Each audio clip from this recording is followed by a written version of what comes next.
আপনি আমি যেদিন মারা যাব, মসজিদের মাইকে যেদিন আলান হবে, এই গ্রামের অমুক ব্যক্তি বেঁচে নাই, ইন্না লিল্লাহি ওয়া ইন্না ইলাইহি রাজিউন। আপনার আমার মৃত্যুর সংবাদ শোনার পর ছেলেটা কেঁদে বলবে বাবা নাই, মেয়েটা কেঁদে বলবে বাবা নাই, প্রিয়তমা স্ত্রী কেঁদে বলবে স্বামী নাই, মা বাবা এসে ডাকলে বলবে কলিজার ধনটা হারাইলাম। এ বাজান গো আমার, সবাইকে মৃত্যুর স্বাদ গ্রহণ করতে হবে। কুল্লু নাফসিন যায়িকাতুল মাউত, প্রত্যেক প্রাণীকে মৃত্যুর স্বাদ গ্রহণ করা লাগবে। এই স্বাদ আমরা বুঝি দুই প্রকারের, ভালো করে বোঝেন বাজান। মিষ্টি খাইলে মিঠা লাগে, নিম পাতা খাইলে তিতা লাগে। ইমানদারের মৃত্যু, মুমিনের মৃত্যু হলো মিঠা মৃত্যু। কেমন মৃত্যু জানেন? মায়ের কোলে শিশু দুধ পান করতে করতে যেমন ঘুমের মধ্যে চলে যায়, মুমিনের মৃত্যু এইভাবে হবে, বলেন সুবহানাল্লাহ। আর বেঈমানের মৃত্যু বড় কঠিন হবে, যন্ত্রণাদায়ক হবে। মৃত্যুর যন্ত্রণা তার কাছে কত কষ্টদায়ক হবে বাজান গো আমার। জ্যান্ত ছাগলের গা থেকে চামড়া খসাইলে যেমন কষ্ট হয়, মৃত্যুর যন্ত্রণা তার চাইতে অধিক কষ্টকর। আল্লাহ আমাদের সবাইকে মৃত্যুর যন্ত্রণা থেকে মুক্তি দান করুন, চিল্লায় বলেন আমিন। হে বাজান গো আমার, আপনার আমার মৃত্যুর সংবাদ শোনার পর পাড়া প্রতিবেশী আত্মীয় স্বজন চোখের পানি দিয়া শেষ বিদায় জানার জন্য আপনার আমার বাড়িতে হাজির হয়ে যাবে রে বাবা। আপনার আমার বাড়িতে লোকজনের ভিড় হবে। ওই দামি বাড়ি বানাইছেন, 3 তলা 5 তলা 10 তলা টাইসালা বিল্ডিং বাড়ি বানাইছেন, ভারতের রাজস্থানের পাথর দিয়া বাড়ি বানাইছেন, চাইনা টাইস দিয়ে বাড়ি বানাইছেন।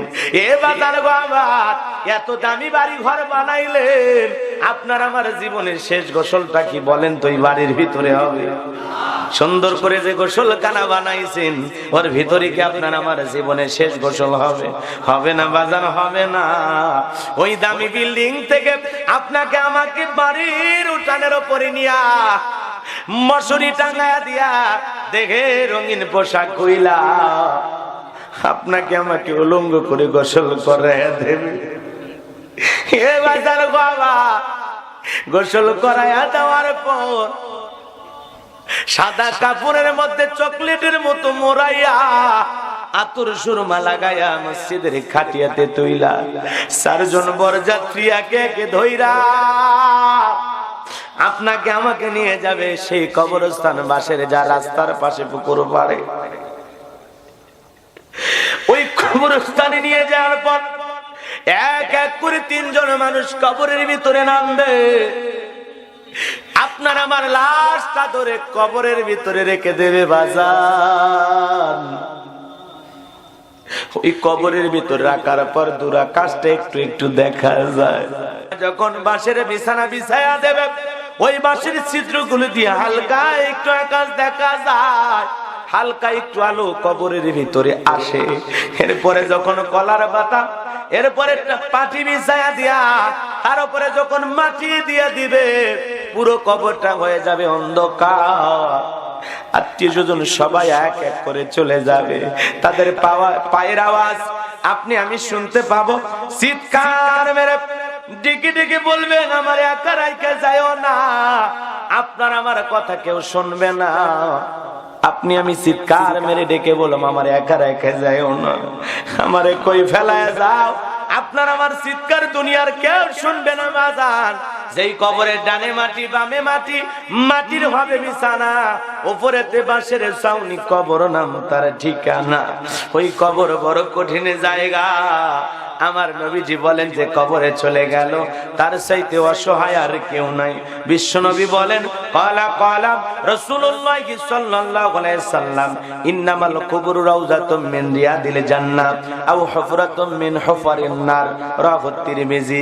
তিরমিজি শরীফের হাদিস। বিশ্ব নবী বলেন যে ব্যক্তির আমল ভালো, মৃত্যুর সঙ্গে সঙ্গে আল্লাহ রাব্বুল আলামিন তার কবরটাকে জান্নাতের বাগান বানায় দিবেন, বলুন সুবহানাল্লাহ। আর যে ব্যক্তির আমল খারাপ, আও হুফরাতুম মিন হুফারিন নার, তার কবরটা হবে জাহান্নামের আগুনের গর্ত। একবার যদি কারো কবরটা জাহান্নামের গর্ত হয়ে যায়, তার আর বাঁচার কোনো উপায় নাই, উপায় নাই। জিবরাইল এসে বলে, নবী গো, এই মুহূর্তে একটা আওয়াজ হলো, আপনি কি শুনতে পেয়েছেন? বিশ্বনবী বলে, হ্যাঁ, একটা আওয়াজ, শব্দ আমার কানে আসলো। এইবারে জিবরাইল দেখে বলে, নবী গো, আজ থেকে 70 বছর আগে জাহান্নামের গর্তের মুখে আল্লাহ পাক একটা পাথর ছেড়ে দিয়েছে। 70 বছর পর এই মাত্র জাহান্নামের তলদেশে গিয়ে পাথরটা পৌঁছাইলো। আল্লাহ না করুক, আল্লাহ না করুক, ও বাগেরহাটের মুসলমান, একটা পাথর ছেড়ে দিলেন, নিচে পড়তে যদি 70 বছর লাগে, ওই জাহান্নামের গর্তে আপনার আমার গুনাহের কারণে, অপরাধের কারণে আসমান জমিনের মালিক যদি বেজার হইয়া একবার ফেলে দেয়, আপনার আমার বাঁচার কিন্তু কোনো উপায় নাই। ওই কবর বড় কঠিন জায়গা। ফামাই আমাল মিসকালা যাররাতিন খায়রান ইয়ারা ওয়া মাই আমাল মিসকালা যাররাতিন শাররান ইয়ারা। বান্দা যদি অনুপরিমাণ যারা পরিমাণ নেক আমল করে, আল্লাহ পাক ওইটাও তার আমলনামার ভিতরে লিপিবদ্ধ করে রাখে। বান্দা যদি যারা পরিমাণ অনুপরিমাণ গুনাহ করে, অপরাধ করে, ভুল করে, সেইটাও তার আমলনামার মধ্যে লিপিবদ্ধ করা হয়। যারা গুনাহ নিয়ে একবার অন্ধকার কবরে যাবে বাজার, ওই ডানের মাটি বামে চলে যাবে, বামের মাটি ডানে চলে যাবে, এমন জোরে চাপ দেবে গো, এক পাজরের হাড় অন্য পাজরে ঢুকে যাবে, দেহটা চূর্ণ বিচূর্ণ হয়ে যাবে। হে বাজার গো, আবার ওই কবরের বিষাক্ত সাপ একবার যদি সবল বাড়ি, পা থেকে মাথা পর্যন্ত বিষের যন্ত্রণায় জ্বলে যাবে।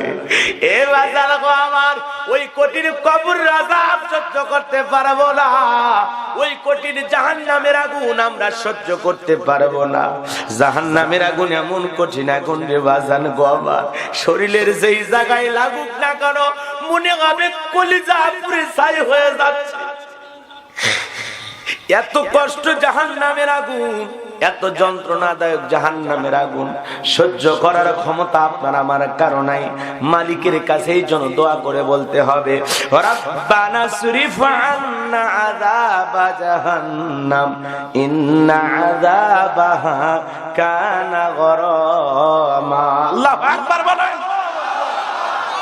হে আমাদের আমাদের জাহান্নামের আগুন থেকে মুক্তি দাও। যেই জাহান্নামের শাস্তি বিনাশ ছাড়া আর কিছুই নয়। ওই জাহান্নাম বড় কঠিন জায়গা। আমার আল্লাহ বলেন, ইন্নাহা সাআত মুস্তাকাররান ওয়া মুকামা। নিশ্চয়ই জাহান্নাম অপরাধীদের থাকার আবাস স্থল হিসাবে কত না নিকৃষ্ট, কত না যন্ত্রণাদায়ক একটা জায়গা। বসতির জায়গা হিসেবে জাহান্নাম কি নিকৃষ্ট একটা স্থান, যন্ত্রণার জায়গা, কষ্টের জায়গা। লম্বা হবে, আমি জাহান্নাম নিয়ে আলোচনা করব না আজকে। এতটুকু শুধু আল্লাহর কাছে বলি, আমরা যেন বেশি বেশি করে আল্লাহর কাছে জাহান্নাম থেকে মুক্তি চাইতে পারি। আল্লাহ আমাদের সবাইকে জাহান্নামের আগুন থেকে মুক্তি দান করেন, জোরে কোন আমিন। ওই কবরের প্রথম রাত কিভাবে কাটবে বাজার? ওই কবর হলো আপনার আমার জীবনের প্রথম স্টেশন, প্রথম ঘাঁটি। কথা বলেন। ওই কবরের ভিতরে আপনাকে আমাকে রাখার পর সবাই যখন চলে আসবে, আল্লাহর দুইজন ফেরেশতা কবরের ভিতরে এসে আপনার আমার সলজব নেওয়ার জন্য 3টা প্রশ্ন করবে। 1 নাম্বার প্রশ্ন, মার রব্বুকা, তোমার রব কে? দুনিয়ার জীবনে কার গোলামি করছো? কাকে রব হিসেবে মেনেছো? কোন সৃষ্টিকর্তার গোলামি করেছো? তোমার প্রভু কে ছিল? এক আল্লাহর গোলামি করে কবরে আসছো, নাকি একাধিক আল্লাহকে মানছো? দুনিয়ার জমিনে কি করে তোমার সময়গুলো অতিবাহিত করেছো? তুমি রবের গোলামি করে কবরে আসছো কিনা? 1 নাম্বার প্রশ্ন, যারা রবের গোলামি করেছে, যারা আল্লাহর মুমিন বান্দা ছিল, আল্লাহর খাঁটি গোলাম ছিল, আল্লাহর প্রিয় হয়ে কবরে যেতে পেরেছে, যাদের নেক আমলের পাল্লা অনেক ভারী, তাদেরকে যখন প্রশ্ন করা হবে, মার রব্বুকা, তোমার রবকে? তারা বলবে, রব্বি আল্লাহ, আমার রব আমার আল্লাহ, আমার রব আমার আল্লাহ। আল্লাহু আকবার বলেন। তাহলে কবরের 1 নাম্বার প্রশ্ন, মার রব্বুকা। রব শব্দ আছে না নাই? রুহের জগৎ থেকে শুরু করে জীবনের পরতে পরতে সব জায়গায় রব রব। আমরা যেন সেই রবকে ভুলে না যাই। কথা কন। স্বীকৃতি দিয়েছে, আপনি আমাদের রব, আপনি আমাদের সৃষ্টিকর্তা, আপনি আমাদের রিজিক দাতা। আমাদেরকে সৃষ্টি করেছেন কে? আল্লাহ। জোরে বলেন আল্লাহ। আমাদেরকে রিজিক দেন কে? আমাদের আইনদাতা কে? বিধানদাতা কে? আমরা গোলামি করব কার? কথা বোঝেন নাই মনে হয়। সব কিছু আল্লাহ পাক আপনাকে আমাকে দিয়েছেন, এই জন্য আমরা রবের গোলামি করব। ভালো করে খেয়াল করে আলোচনাগুলো বুঝবেন এবং শোনার চেষ্টা করবেন বাজান।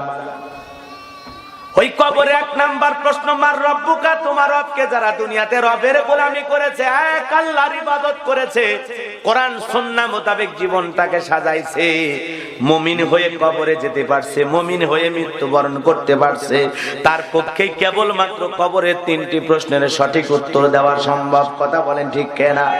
যারা রবের গোলামি করে না, আল্লাহ রাব্বুল আলামিনের দেখানো পথ মত গ্রহণ করে নাই, মানুষের তৈরি করা পথ মত গ্রহণ করেছে, শয়তানের দেখানো বাঁকা রাস্তায় পথ চলেছে, শয়তানের ওয়াসওয়াসায় পড়ে হাজারো গুনার সাগরে ডুবে গেছে।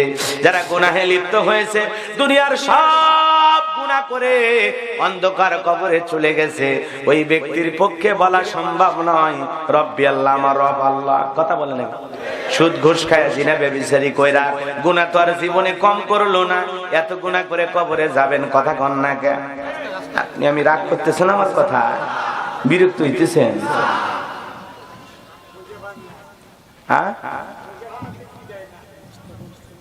বিরক্ত হওয়া যাবে না। সামনের দিকে যাইবা জানবো আমার যে কথা বলতে চাচ্ছিলাম। তাহলে কবরের 1 নাম্বার প্রশ্নের ভিতরে রব শব্দ আছে না নাই? সে রবের গোলামি করার দরকার আছে না নাই? কেন গোলামি করব?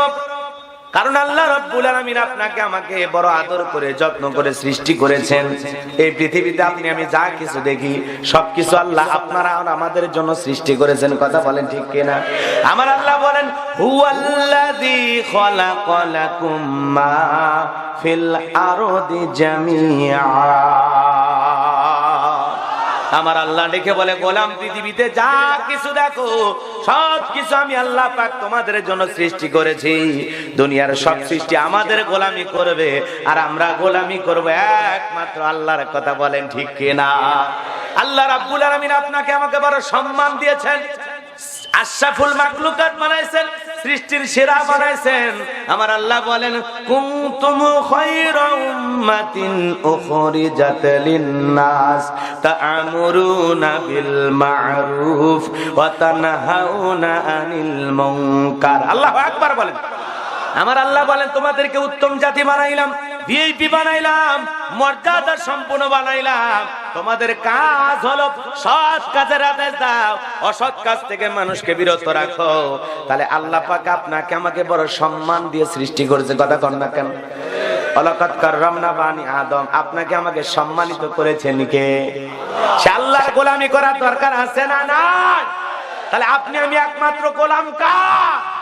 ইয়্যাকা না'বুদু ওয়া ইয়্যাকা নাস্তাঈন। আমরা তোমার গোলামি করি, তোমার কাছে সাহায্য চাই। কথা বলেন ঠিক কি না? গোলামি করব কার? ইবাদত করব কার? কিছু চাইবো কার কাছে? তাহলে কবরে 1 নাম্বার প্রশ্ন, মার রব্বুকা, কেবল তারাই উত্তর দিতে পারবে যারা হবে মুমিন, আল্লাহর খাঁটি গোলাম। তারা বলবে রব্বি আল্লাহ। আর যারা মুমিন ছিল না, দুনিয়াতে গুনার সাগরে ডুবে ছিল, অন্যায়, অশ্লীলতা, বেহাপানা, উলঙ্গপানা, যাত্রা, গান, বাজনা এগুলো নিয়ে যারা ব্যস্ত ছিল, দুনিয়ার গুনার সাগরে ডুব দিয়েছে, তার পক্ষে জবাব দেওয়া সম্ভব না। সে শুধু তাকায় থাকবে। কথা বলেন ঠিক কিনা? ও বলবে বলে